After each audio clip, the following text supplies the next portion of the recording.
अगर किसी की मृत्यु हो जाती है तो क्या आप जानते हैं कि सबसे पहले आत्मा कहाँ जाती है, कौन उसका हिसाब करता है। और कुछ आत्मा ऐसी हैं मित्रों जो चीखती हैं और चिल्लाती हैं, और कुछ आत्मा ऐसी हैं। तो दोस्तों गरुड़ पुराण कहता है कि मृत्यु अंत नहीं है, सबसे कठिन यात्रा की शुरुआत होती है।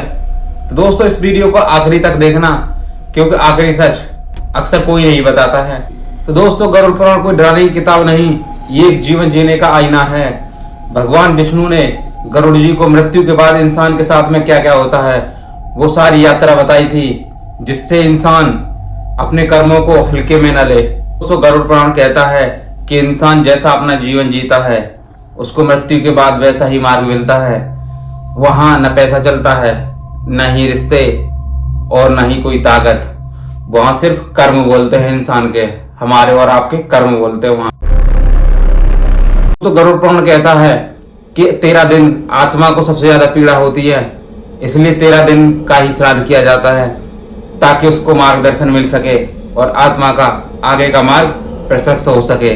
जो लोग जीवन में अपने माता पिता का अपमान करते हैं, झूठ, छल, कपट, घमंड इत्यादि पे भरोसा करते हैं और ये सारे कृत्य करते हैं, उनको यहीं से भय दिखने लगता है। मित्रों मृत्यु के बाद आत्मा को यमलोक की यात्रा करनी पड़ती है। दोस्तों गरुड़ पुराण के हिसाब से ये जो यात्रा होती है वो वैतरणी नदी से शुरू होती है। वैतरणी नदी, अब ये वैतरणी नदी क्या है आइए जानते हैं। जो लोग दान करते हैं और धर्म का पालन करते हैं उनके लिए ये नदी एक शांत गंगा जल की तरह होती है, और जो लोग अधर्मी होते हैं, जो घमंडी होते हैं, उनके लिए नदी कीचड़ और खून से भरी होती है। तो दोस्तों यात्रा एक ही है, निर्भर कर्मों पे करता है कि इंसान के कर्म कैसे हैं।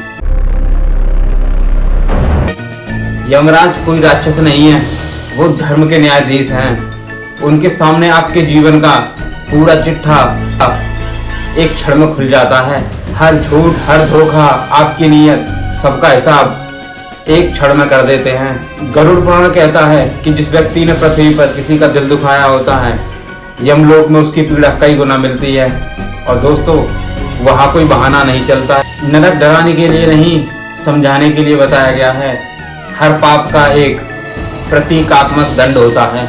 झूठ बोलने वाला व्यक्ति अपने ही बातों में फंसता है, और जो लोग स्त्रियों का अपमान करते हैं वह घोर कष्ट भोगता है। नशा, व्यभिचार, लालच, ये तीनों चीजें आत्मा को अंदर से जला देती हैं। गरुड़ पुराण कहता है दोस्तों कि ईश्वर दंड नहीं देते, इंसान के कर्म ही उसके दंड बन जाते हैं।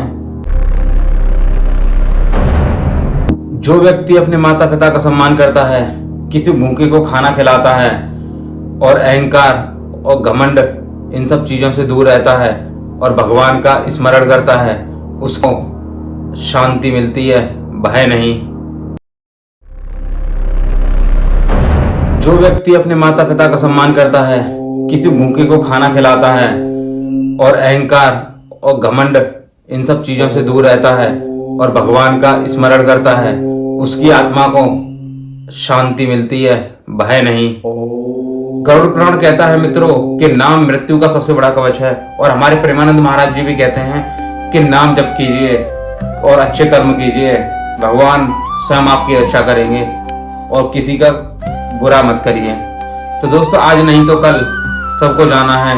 सवाल ये नहीं कि मृत्यु कब आएगी, सवाल ये है कि किस हाल में जाना है। गरुड़ पुराण हमें डराता नहीं, सिखाता है। अगर ये बात समझ में आ गई आपको भी तो जीवन खुद ब खुद सुधर जाएगा। अगर ये बात सच में समझ में आ गई तो जीवन खुद ब खुद सुधर जाएगा। दोस्तों इस वीडियो को शेयर अवश्य करें, ताकि हो सकता है ये बात किसी के दिल पे लग जाए और उसका भी जीवन सुधर जाए। जय श्री राम, जय श्री हरि।